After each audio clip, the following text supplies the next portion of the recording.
அனைவருக்கும் வணக்கம். இப்போ நம்ம எந்த வீடியோ பற்றி பார்க்க போகிறோம் அப்படின்னா, நம்ம டிவிகே தலைவர் விஜய் அவர்கள் எஸ்ஐஆர் பற்றி ஒரு 9 நிமிஷம் 22 செகண்டுக்கு ஒரு வீடியோ விட்டிருக்கார். அந்த வீடியோவில் என்ன சொல்லியிருக்காரு அப்படின்னு பார்த்தீங்கன்னா, எஸ்ஐஆர்னா என்ன, எதுக்காண்டி அதை பண்ணுறாங்க, இதுலேருந்து நம்ம என்ன புரிஞ்சுக்கணும், நம்ம என்ன செய்யணும் அப்படிங்கிறத சொல்லியிருக்காரு. இது ஒரு எஜுகேஷன் பர்பஸ் மாதிரி தான் தெரியுது பார்த்தா, எஸ்ஐஆர்னா என்ன அப்படிங்கிற மாதிரி. இது நீங்கள் அவர் விட்டிருக்காரு, அது ஒரு நல்ல விஷயம், நான் எதுவும் குறை சொல்லலை. பட் இங்கே என்ன பிரச்சனை அப்படின்னா, இந்த எஸ்ஏஆர்னா என்னன்ட்டு கூகுளில் தட்டி பார்த்தீங்கன்னா எல்லாரும் வீடியோ விட்டுட்டாங்க ஆல்ரெடி. அதை பார்த்தே மக்கள் தெரிஞ்சிருப்பாங்க, எஸ்ஏஆர்னா ஒரு இது வந்திருக்கும். நீங்கள் பேசுகிறதுனாலும் ஒரு விழிப்புணர்வு ஓகே. ஆனால் இப்போ இங்கே என்ன பிரச்சனை அப்படின்னா, booth level officer, booth level agent இருக்குவாங்க பார்த்தீங்களா, அவங்க எல்லாருக்கும் அந்த ஸ்லிப்பை தராங்க, ஃபில் பண்ணி கொடுங்க ஃபில் பண்ணி கொடுங்கன்ட்டு. ஃபில் பண்ணி கொடுக்கறது மட்டும் இல்லாமல் அது சரிபார்த்து நம்ம பேர் அதில் என்ரோல் ஆகுதா, நமக்கு ஓட்டு வருதா அப்படிங்கிற வரைக்கும் ஒவ்வொரு கட்சிக்காரங்களும் களத்தில் இறங்கி வேலை செய்ய ஆரம்பிச்சிட்டாங்க. களத்தில் இறங்கி அவங்க வாக்காளர்கள் மட்டும் இல்லாமல் எல்லா வாக்காளர்களுக்கும் கரெக்டான வாக்காளர் என்ரோல் ஆகுதா, பதிவு ஆகுதா, மறுபடியும் அவங்களுக்கு அந்த வாக்குரிமை வந்துருச்சா, இல்லை எதாவது சொல்லி ரிஜெக்ட் பண்ணுறாங்களா அப்படிங்கிறத ப்ராசஸ்க்குள்ளே இறங்கிட்டாங்க.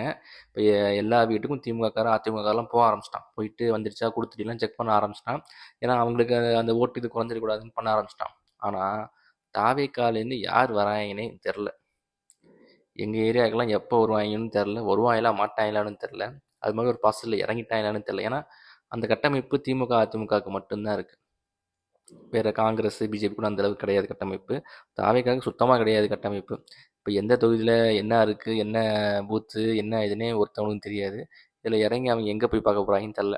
பட் எனிவே திமுக அதிமுகவுமே எல்லாருக்கும் அந்த ஓட்டை மோஸ்ட்லி விடுபட்டு போயிடாமல் எல்லாருக்கும் என்ன செய்யணும், போய் சேர்ற மாதிரி அவங்க பண்ணி கொடுத்துருவாங்கன்னு வச்சுங்களேன். பட் என்னென்னா, விஜய் வீடியோ போகிறாரு இல்லையா, இப்போ வீடியோ போட்டு ஒரு விழிப்புணர்வு ஓகே.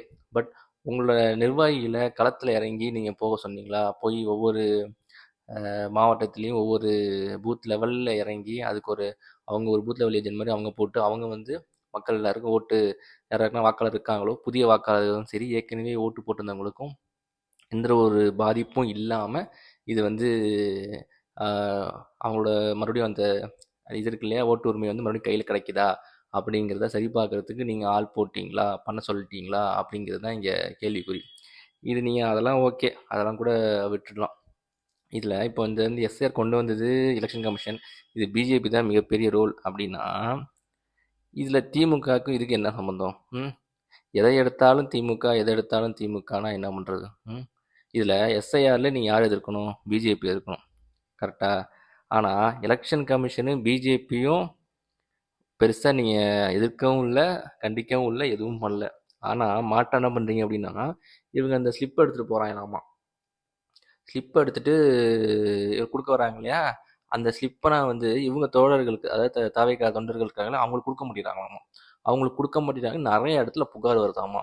அதனால் என்ன பண்ணுறாங்க, இது யார் பண்ணுறது அவங்களுக்கு தெரியுமா? இது ஆளுங்கட்சி யார் இருக்கான்னு தெரியும், அவங்க தான் அதை பண்ணுவாங்க. நம்மளுக்கு ஏற்கனவே குடைச்சல் கொடுத்துக்கிட்டு இருக்கவங்க இருக்காங்க இல்லையா, அவங்க தான் அதை பண்ணுவாங்க. அது யாருன்னு உங்களுக்கே தெரியும். இதெல்லாம் தேவையா? எஸ்ஐஆர் யார் கொண்டு வந்த? Election commission. யார் மூலமாக? பிஜேபி பின்னாடி பேக்ரவுண்டில் இருக்கும். நீங்கள் எதுக்கு டேரெக்டாக அவங்கள எதிர்க்கணும், அவங்கள திட்டணும். திமுக தான் போராடிட்டு இருக்கு, அதிமுகவும் களத்தில் இருக்குது. நீங்கள் உங்களுக்கு யார் வேணான்னு சொன்னால், நீங்கள் போய் வாக்காளர் பட்டியலை சரி பாருங்கள், என்ரோல் ஆச்சான்னு பாருங்கள். இதில் அவங்க 2 பேரும் நீங்கள் திட்டாமல் மாற்றம் என்ன பண்ணுறது, திமுக மறுபடியும் அதாவது என்ன கிடைச்சாலும் சரி, எங்கே வண்டி போனாலும் சரி, அங்கே திமுக தான், திமுக தான், திமுக தான். கிடைச்ச கேப்பில் கிடைச்ச இதெல்லாம் திமுக மேலே வன்மத்தை இருக்கிறது, திமுக குறை சொல்கிறது, இது பார்த்தா என்ன சொல்கிறது, நம்மளுக்கே இது என்னடா, எதுக்கு தேவையில்லாமல் அப்படின்னு தோணும். எஸ்ஆர் பற்றி பேச வந்தீங்களா, எஸ்ஆர் பற்றி பேசுங்க, தாராளமாக பேசுங்க, வேணான்னு சொல்லலை. பேசிட்டு உங்களுக்கு உங்கள் தோழர்கள் தொண்டர்களுக்கு அந்த பூத்து, அந்த ஓட்டர் ஸ்லிப்பு அது கொடுக்கறது இல்லை, ஃபார்ம் கொடுக்கறது இல்லை அப்படின்ட்டு புகார் வருதுன்ட்டு ஆளுங்கட்சி வேணும்னே டிவி கேட்க பண்ணுறது கிடையாது, கொடுக்குறது கிடையாதுங்கிற மாதிரி ஒரு குறை சொல்லி திமுக அப்படி பண்ணிக்கிட்டு இருக்குன்ட்டு ஒரு குற்றச்சாட்டை வச்சுக்கிட்டு இந்த அரசியலை பண்ணிக்கிட்டு எதுக்கு இதெல்லாம்?